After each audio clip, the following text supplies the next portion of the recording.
নারীর টানে গ্রামে স্বজনদের সাথে ঈদ উদযাপন করতে রাজধানী ছাড়ছেন বিভিন্ন শ্রেণী পেশার মানুষ। তাই ঢাকা টাঙ্গাইল ঢাকা চট্টগ্রাম মহাসড়কে যানবাহনের চাপ রয়েছে। রাজধানী ঢাকা ছাড়তে শুরু করেছে উত্তরবঙ্গের ঘরমুখো মানুষ। এতে করে ঢাকা টাঙ্গাইল যমুনা সেতু মহাসড়কের ১৩ কিলোমিটারে যানবাহনের ধীর গতি থাকলেও কোথাও যানজটের সৃষ্টি হয়নি।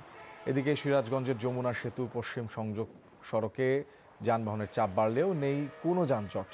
আর এই যানজট না থাকায় স্বস্তি নিয়ে ঘরে ফিরতে পারছেন বিভিন্ন পেশার কর্মজীবী মানুষ। এদিকে সরকারি ছুটির দিনে দ্বিতীয় দিনে বেশিরভাগ তৈরি পোশাক কারখানা ছুটি হওয়ায় শ্রমজীবী মানুষের ঢল নেমেছে মহাসড়কে। এতে ঢাকা ময়মনসিংহ ও ঢাকা টাঙ্গাইল মহাসড়কে যানবাহনের চাপ বেড়েছে কয়েক গুণ।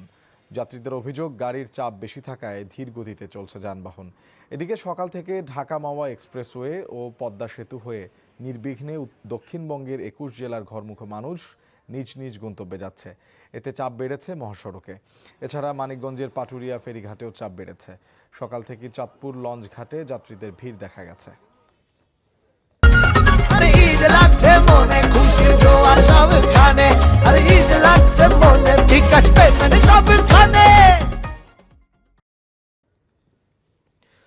পরিবারের সদস্যদের সাথে ঈদ উদযাপন করতে রাজধানী ছাড়ছেন মানুষ।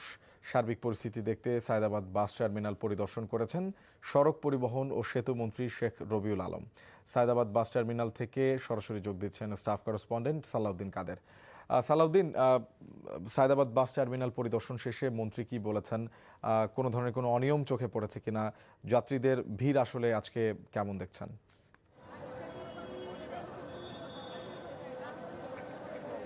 শোভন, সকালটি যেমনটি বলছিলাম যে গত ২ দিন আগে ছুটি শুরু হলো, কিন্তু আজ বেশ কয়েকটি অফিস আদালত ছুটি হওয়ার কারণে কিন্তু আজকে উপচে পড়া ভিড় লক্ষ্য করা গেছে। সকাল থেকে প্রচণ্ড বৃষ্টি, তারপরেও মানুষের কিন্তু গ্রামে যাওয়ার কিন্তু মানুষের উপচে পড়া ভিড় দেখতে পাচ্ছি। এবং আমরা সকাল থেকে গাবতলীর আপনার Mohakhali bus terminal, Kamalapur rail station এবং সর্বশেষ আমরা সায়দাবাদ বাস টার্মিনালে এসে অবস্থান করছি। এবং সেখানে প্রত্যেকটি জায়গায় কিন্তু দেখতে পেয়েছি যে মানুষ গ্রামে যাওয়ার জন্য সবাই প্রস্তুতি নিয়েছেন এবং যে যেভাবে পারছেন সে গ্রামে তার নারীর টানে বাড়ি যাচ্ছেন। এবং আমরা আরেকটি বিষয় দেখতে পেয়েছি যে ট্রেনের যে শিডিউল বিপর্যয়, কয়েকটি ট্রেন সময় মতো ছেড়ে গিয়েছে এবং কয়েকটি ট্রেন কিন্তু শিডিউল বিপর্যয় ঘটেছে। তার মধ্যে একটি নীলফামারী যে চিনহাটি এক্সপ্রেস রয়েছে, এটি ৬:৪৫-এ ছাড়ার কথা ছিল, সেটি কিন্তু ৮টার পরে ছেড়েছে।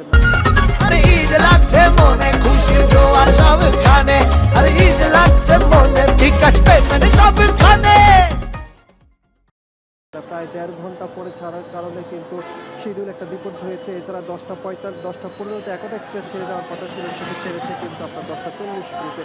তো কিছু কিছু ট্রেন শিডিউল বিপর্যয় হয়েছে এবং প্রচণ্ড বৃষ্টির ভিতরে কিন্তু মানুষ ট্রেনের ছাদে উঠে তারা গ্রামের বাড়ি যাচ্ছেন, তারা ঈদ উদযাপনের জন্য পাচ্ছেন। এবং সড়ক পরিবহন মন্ত্রী একটি কথা বলেছেন যে যেখানে অনিয়ম হবে সেখানে তারা অভিযোগ দেওয়ার জন্য হটলাইন চালু করেছেন।